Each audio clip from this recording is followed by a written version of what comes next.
Welcome to the Right News Network. Welcome to your World News Update. I'm Emma, bringing you today's top stories from around the globe.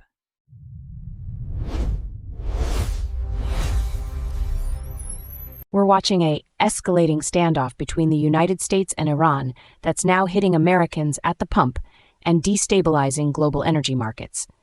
Oil prices have climbed to levels we haven't seen since 2022 after reports the Trump administration is preparing military options. Our Middle East correspondent, Layla Nazari, has more. Layla? Well, Emma, what we're seeing is a really dangerous combination right now.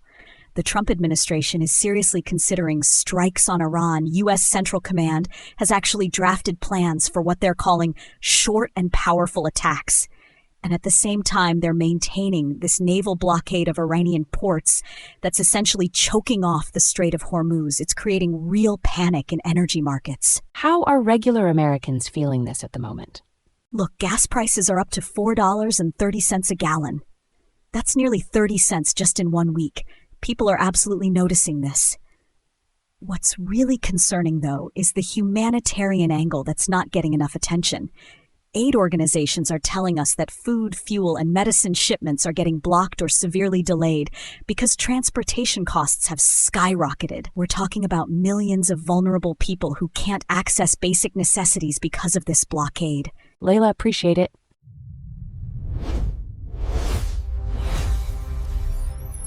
Also on the world front, the fallout from Iran tensions is now threatening to destabilize food production across the globe. Back to Layla.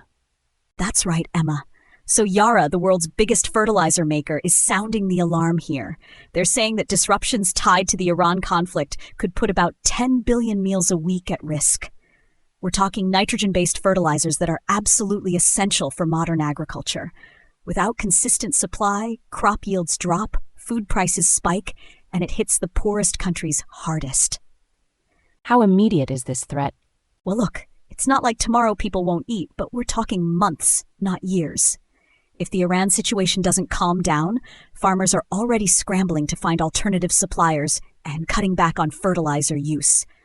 That sounds manageable on paper, but reduced fertilizer application means lower yields down the line. So it's a slow burn crisis that compounds over time. Layla, appreciate it.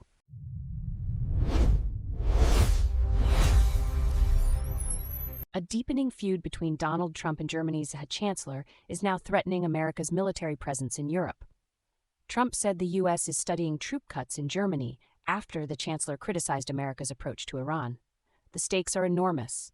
Germany hosts tens of thousands of American troops who are vital for U.S. military operations across NATO territory.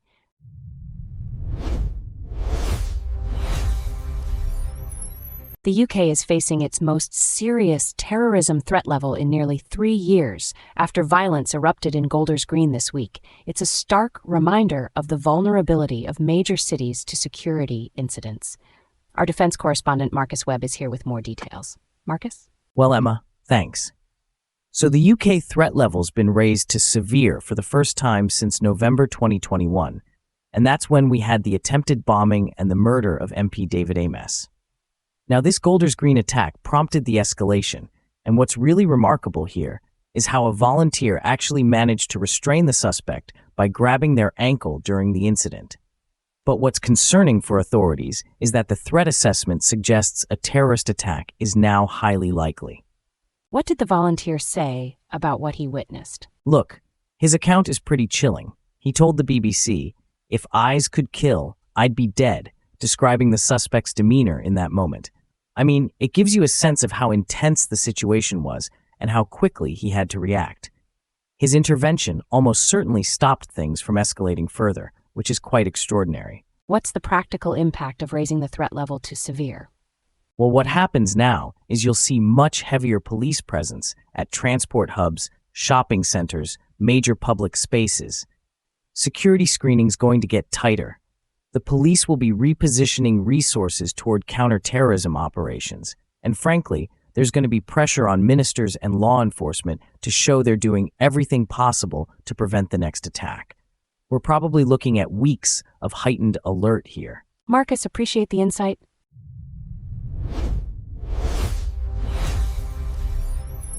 Violent clashes have returned to the Middle East as Israeli airstrikes kill at least 32 people in southern Lebanon, shattering a ceasefire agreement meant to end cross-border fighting. Strikes Thursday targeted multiple towns, including residential areas, with the Lebanese Health Ministry confirming the death toll, including 2 children. International mediators are scrambling to prevent the collapse of negotiations before the situation spirals into open warfare.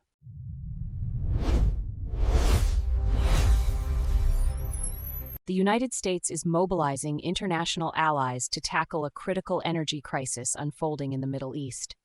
Iran's closure of the Strait of Hormuz on February 28 has blocked 1/5 of the world's oil and gas supplies, sending prices skyrocketing globally. Watch as the Trump administration pushes its new maritime coalition to reopen this vital shipping lane.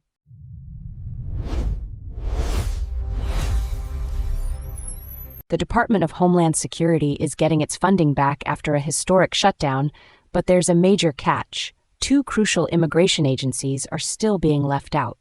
Marcus rejoins me now. Marcus, what exactly happened in that House vote? Well, Emma, the House voted Thursday to fund most of DHS agencies, right? But they deliberately excluded Immigration and Customs Enforcement and Customs and Border Protection. So you've got this situation where the shutdown's over for the department as a whole after more than 2 months, but the 2 agencies that handle immigration enforcement are still left without money. It's basically Congress saying we can't agree on how to fund these agencies, so we're not funding them right now. So what does that mean for actual immigration enforcement at the border? Look, it's messy. ICE and CBP operate with limited resources now, which affects their ability to conduct operations and manage personnel. The thing is, this wasn't an accident. Congress deliberately excluded them because immigration enforcement is such a divisive issue. Some lawmakers want stricter enforcement and higher spending. Others think that money's being wasted. So instead of figuring it out, they funded everything else and punted on the hard question. Marcus, appreciate the clarity on where things stand.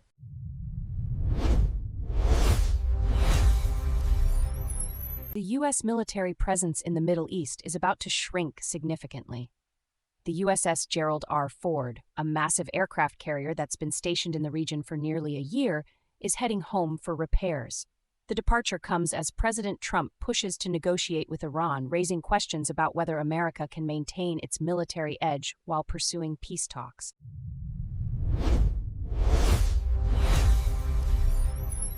Now, our in-depth analysis of the day.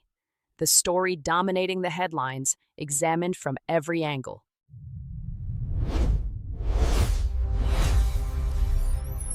Oil prices are at their highest since 2022. Petrol in the United States has jumped nearly 30 cents in a single week to $4.30 a gallon, and U.S. Central Command has reportedly prepared plans for a wave of short and powerful strikes on Iran. The Strait of Hormuz, the artery through which 1/5 of the world's oil flows, is effectively closed. Iran is calling the blockade intolerable. And some Republicans are now breaking ranks to demand accountability in what they're calling an unpopular conflict. Joining me now are Marcus Webb, our defense and security analyst, and Sophia Reeves, our economics and markets editor. Marcus, let me start with you. Is Trump's Iran blockade a masterstroke of strategic pressure, or is this administration gambling with the entire global economy? Thanks, Emma. Look, let's be clear about what's actually happening here. The United States has finally applied real structural pressure to a regime that has been at war with America since 1979. Iran funds Hezbollah. Iran arms Hamas.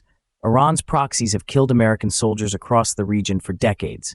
And every previous administration, Obama with his nuclear deal, his pallet of cash in the dead of night, Bush with his endless diplomatic overtures, every one of them treated the Islamic Republic as a negotiating partner rather than a state sponsor of terror. What Trump has done is what Douglas Murray has been arguing for years: strip away the diplomatic theater and apply consequences that actually hurt. The blockade is working.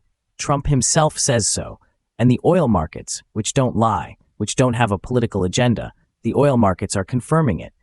The price signal is the pressure signal. Iran is being squeezed. Now, some Republicans in Congress want to break ranks and demand accountability. I'd like them to tell me what their alternative is. More JCPOA negotiations? More patient diplomacy while Tehran spins centrifuges? The uncomfortable truth is that if you want Iran to change its behavior, you have to make the cost of not changing unbearable. But Marcus, here's the hard question. At $4.30 a gallon and climbing, aren't American families bearing the cost of this strategy? And if the blockade drags on for months, does Trump own every cent of that pain at the pump? Sophia, what's your take on this? Well, look, Marcus isn't wrong about the strategic logic, but here's what I think he's glossing over. 30 cents a gallon in a single week is not a rounding error. That is a shock. And when you translate that across the entire U.S. logistics and transport network, every good that moves by road gets more expensive. That's groceries. That's medicine. That's construction materials. We're talking about a de facto inflationary event hitting an economy that's only just stabilized from the last inflationary cycle. Now, I'm a free market advocate. I believe in economic pressure as a tool of statecraft. But the data has to be front and center here. The Strait of Hormuz handles roughly 20% of global oil trade. Even a partial, sustained disruption has multiplier effects that reach into every economy on the planet, including economies that are U.S. allies. The NGOs calling for a humanitarian corridor aren't wrong either. Food, fuel, and medicine aren't reaching people who need them. That's a real cost that eventually becomes a political and strategic liability. I hear what Sophia is saying, but with respect, that misses the point entirely. Every serious application of military and economic pressure has costs. Every single one. Did the sanctions that helped bring down the Soviet Union come without economic pain? Of course not. Did the Gulf War push oil prices up? Absolutely. The question isn't whether there's a cost. The question is whether the strategic objective justifies it. And the strategic objective here, defanging a nuclear-ambitious theocracy that has spent 40 years exporting terrorism, is about as serious as it gets. Sophia's citing $4.30 a gallon like that's the end of the argument. But what's the cost of Iran getting a nuclear weapon? What's the cost of Tehran being able to hold the entire Gulf region hostage with a bomb instead of just rhetoric? Let me tell you what's really going on. The people demanding Trump back down are the same people who gave us decades of failed policy that made this confrontation inevitable. Here's what I want to know, and I want both of you to be honest with me. U.S. Central Command has prepared plans for short and powerful strikes on Iran. Republicans are already breaking ranks. Iran says the blockade is intolerable. Is this heading toward a full kinetic exchange, or is there still an off-ramp? Sophia, where do you see this playing out? The way I see this playing out, there are really two plausible near-term trajectories. The first, and I think this is the optimistic scenario, is that the economic strangulation becomes severe enough that Iran's leadership makes a calculation that survival requires genuine concessions. Not cosmetic adjustments, but real, verifiable commitments. The problem is that requires the Islamic Republic's ruling clerics to prioritize national survival over ideology. And history doesn't give us much confidence there. The second trajectory, and frankly I think this is the more likely one if current trends continue, is a proxy escalation. Iran starts hitting U.S. assets in the Gulf, Saudi infrastructure, Israeli targets, enough to raise the cost of the blockade without triggering all-out war. And that middle space, that gray zone of escalation, is where miscalculations happen. Here's what concerns me most. And I think this is the scenario nobody in Washington wants to say out loud. Naval confrontations have a history of escalating beyond anyone's intentions. The Gulf of Tonkin, the Falklands. History tells us that when you put warships in close proximity to a regime that's been cornered and is calling the situation intolerable, the margin for error shrinks dramatically. CENTCOM's short and powerful strikes plan exists for a reason, because someone in uniform has already wargamed the scenario where Iran miscalculates and we have to respond kinetically. The real risk here isn't that Trump escalates deliberately. The real risk is that Iran does something desperate, we respond, and suddenly we're in a conflict that neither side fully intended. 6 months from now, the question won't be whether we can win that fight. We can. The question will be whether the political will to finish it still exists when Republicans on Capitol Hill have already started looking for the exit. Sobering analysis from both of you, and one thing's for certain. Someone in Tehran tonight is staring at the oil price ticker and wondering exactly how much longer they can hold out before the next move is forced upon them.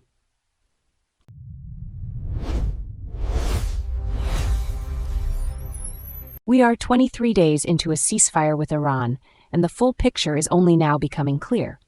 And it is not pretty. RAF forces shot down more than 100 Iranian drones and missiles defending a coalition base in Iraq. The Pentagon is putting the war's price tag at $25 billion. And now we're learning that Iran smuggled up to $800 million in crude oil past the U.S. Navy's blockade by disguising its tankers as Iraqi ships. Meanwhile, the question nobody in Washington wants to answer out loud: was China pulling strings behind Tehran the entire time? Joining me now are Sophia Reeves, our economics and markets editor, and James Chen, our geopolitical analyst. Sophia, let me start with you. By any measurable standard, the West intercepted missiles, degraded Iranian capability, and achieved a ceasefire. Isn't this actually a win? Thanks, Emma. And look, I want to give credit where it's due. The RAF performed brilliantly. 100-plus drone and missile intercepts in the course of this conflict, roughly 28 a day, is an extraordinary operational achievement, and the men and women involved deserve recognition. But here's the thing. You don't get to call this a win while Iran is banking $800 million through a blockade that was supposed to strangle them financially. That Windward AI report should be front page everywhere. Iran didn't just survive this conflict militarily, it survived it financially by running electronic deception operations against the U.S. Navy that apparently went undetected long enough to move $800 million in crude. Douglas Murray has written about exactly this pattern. The West wins the kinetic fight and loses the strategic one, every single time. And the uncomfortable truth is that at $25 billion spent on the American side alone, with a cost-exchange ratio that favors Iranian drone production over our interceptor missiles, we need to be honest about what we actually achieved here. But Sophia, the regime's military infrastructure was degraded. Iranian air defenses were scrambling over Tehran itself. That's not nothing. Doesn't military deterrence have real value, even if the financial war wasn't won cleanly? And James, what's your take on this? Well, look, Sophia's not wrong about the financial dimension, but I think she's slightly underselling the deterrence achievement. Here's what the data actually says. U.S. crude inventories dropped over 6.1 million barrels in a single week. Oil prices surged to their highest since the war began. And Asia's immediate response to the Strait of Hormuz crisis was to panic buy alternatives and fire up coal plants. That's a real supply shock with real geopolitical consequences. Now, where I completely disagree with Sophia is on the framing that this is primarily a Western failure. The $800 million smuggling operation is a serious enforcement gap. Absolutely. But the bigger story here is what China learned. The American conservative is asking whether Beijing used Iran as a proxy. And I think the answer is almost certainly yes, in the sense that China was watching, collecting data on coalition cohesion, naval blockade limits, and American political will, and every dollar Iran smuggled out was ultimately subsidized by Chinese buyers who don't honor Western sanctions. This isn't an Iranian intelligence coup. This is Chinese grand strategy in action. I hear what James is saying, but with respect, that misses the point entirely. Yes, China was watching. That's precisely why the enforcement failure is so catastrophic. You don't get to separate the $800 million smuggling operation from the China question. Those are the same problem. Iranian tankers disguised as Iraqi ships, selling oil to buyers who are almost certainly Chinese state-linked entities, funneling revenue back to a regime that needs to survive to keep serving as Beijing's forward-deployed pressure on American assets. $25 billion. That's what we spent. And Iran is still solvent, still funding Hezbollah, still funding the Houthis. The UAE has now slapped a travel ban on Iran, Lebanon, and Iraq. That tells you everything about the regional instability this conflict has left behind. This isn't deterrence. This is expensive stalemate. Here's what I want to know. We're on day 23 of a ceasefire that nobody seems particularly confident about. The Pentagon has a cost figure, but apparently no clear victory definition, as critics are pointing out. James, where do you see this going over the next 6 months? The way I see this playing out, there are really two paths, and they diverge sharply in the next 90 days. If the windward AI intelligence on Iranian oil smuggling is acted upon, if there's genuine secondary sanctions enforcement against Iranian oil buyers, which means confronting China directly over its purchasing, then you start to apply the fiscal pressure that kinetic action alone never delivers. But if Washington reverts to the pattern of diplomatic carve-outs and enforcement waivers, which is frankly what the last 3 administrations did, then the trajectory suggests Iran reconstitutes faster than anyone is publicly acknowledging, and you're back to square one with a regime that's learned exactly where the blockade leaks.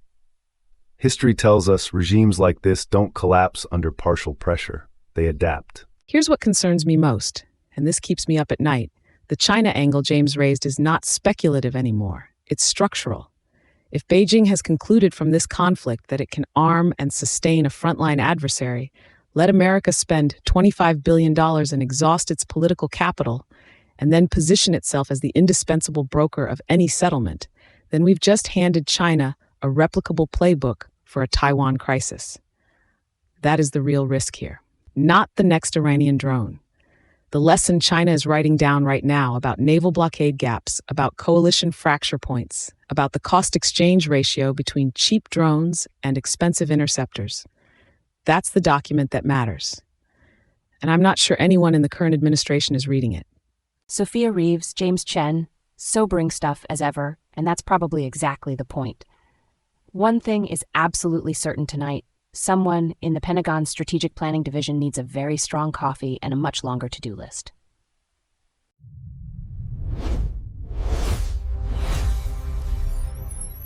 That's all for this update. Stay informed and stay connected. I'm Emma. We'll be back shortly.